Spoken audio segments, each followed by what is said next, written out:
자, 서주민 반장이 준비한 건 뭡니까? 네, 제가 준비한 건 이유 있는 선명성 경쟁으로 하겠습니다. 이 구체적인 이야기를 시작하기 전에 지난 5일이죠. 민주당 이재명 대표와 조국혁신당 조국 대표가 만났을 때 장면을 먼저 보시겠습니다. 조국혁신당은 민주당이 의지는 있어도 조심해야 하는 캠페인을 담대하게 전개하겠습니다.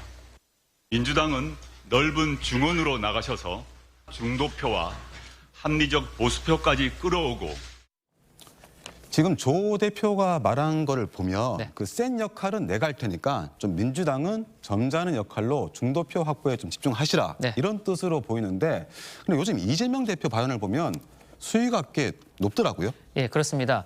이 대표는 당초 회초리로 안 되면 몽둥이라도 때려서 정신 차리게 해야 한다라면서 어찌됐건 일을 잘하게 심판을 해야 한다 이런 수준이었습니다. 그런데 최근엔 중도 해지, 해고 등 이 탄핵을 암시하는 발언까지 공공연하게 하고 있습니다. 황상무 전 수석의 회칼 테러 발언을 인용한 말도 자주 하고 있는데 들어보시죠. 광주에서 온 사람들 잘 들어. 너 몽둥이로 뒤통수 때려서 깨진 거 봤지? 조심해. 농담이야. 농담이야.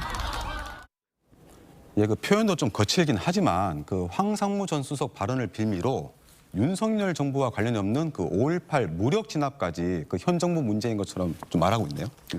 예, 그렇습니다. 그 이낙연 새로운 미래 대표도 5.18은 어떤 경우에도 희화화될 수 없다며 비유였다고 해도 이 표현과 태도가 참담하다, 유감이다 이렇게 비판을 했습니다. 어쨌든 이 대표의 최근 말들을 보면 이 조국 대표가 말한 중원 공약과는 좀 거리가 먼 발언들이 적지 않은 게 사실입니다. 최근 선거 판세가 민주당이 유리하다 보니까 이재명 대표가 아주 거침없이 말한다. 이렇게도 볼 수 있을 것 같습니다. 예, 그런 측면도 분명히 있을 겁니다. 다만 저는 선명한 메시지로 상승세를 보이고 있는 조국혁신당 견제용이라는 해석에 조금 더 무게를 두고 싶습니다.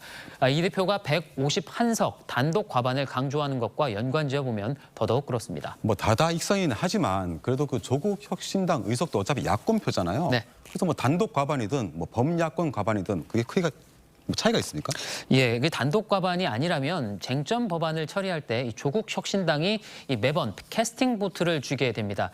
자칫 제1야당 대표인 이 대표보다도 조국 대표가 더 주목을 받는 상황이 생길 수 있는 건데 이 차기 대권을 노리는 이 대표에게 조 대표의 부상은 어떤 면에서는 달갑지 않을 수 있다는 겁니다. 발언 수위가 좀 높아지다 보면 실언을 할 가능성도 좀 있어 보입니다. 예, 그렇습니다. 민주당이 최근 후보들에게 보낸 이 발언주의 공문인데요. 이 한 민주당 관계자는 후보들보다 점점 거칠어지고 있는 이 대표의 입이 더 걱정이다라고 말했습니다. 네, 현장에 가다 보면 말이 좀 더 나갈 수도 있고 거칠어질 수도 있는데 뭐 자나깨나 말조심, 너도 나도 말조심 이게 이번 선거의 슬로건이 되지 않을까도 싶습니다. 두 반장 잘 들었습니다.